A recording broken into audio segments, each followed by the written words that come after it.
Trump's new nuclear budget is bad news for Russia. Since Donald Trump began his presidency, Democrats have painted him as an appeaser and possibly a pawn of Russia's President Vladimir Putin. At least in his rhetoric, from his supine flattery of Putin in Helsinki to his public rants about NATO allies, Trump has given them some fodder. Nonetheless, the Trump administration has also pursued a foreign policy that has been hostile to Putin's interests. From his decisions in 2017 and 2018 to bomb Russia's client in Syria, to the State Department campaign to get allies to recognize Juan Guaido as the interim president of Venezuela, many of Trump's policies have opposed Russian objectives, not aided them. Trump's defense budget for 2021 bolsters such hawkish policies toward Russia.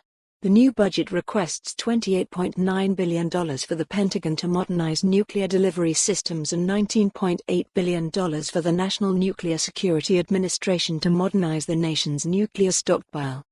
It's true that modernizing the nuclear force has been a neglected priority for more than a decade. A 2017 Congressional Budget Office study laid out a series of cost scenarios for replacing elements of the three main delivery systems for nuclear weapons: missiles, bombers and submarines, many of which were designed and built decades ago.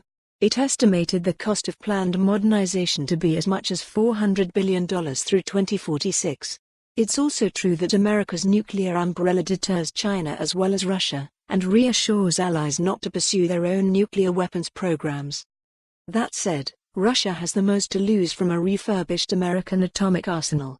For starters, a revamped U.S. nuclear deterrent could force Russia to rethink some of its military doctrine.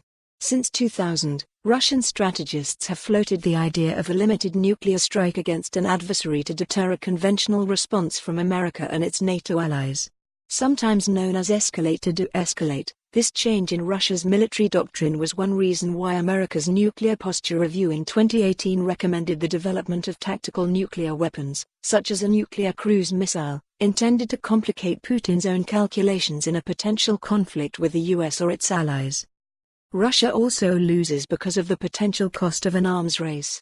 Despite America's debt and budget restraints, the US remains a much larger economy than Russia, which is a declining power.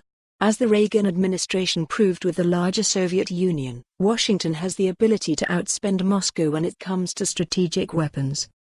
Finally, the commitment to nuclear modernization emphasizes deterrence going forward as opposed to the Obama administration's emphasis on arms control.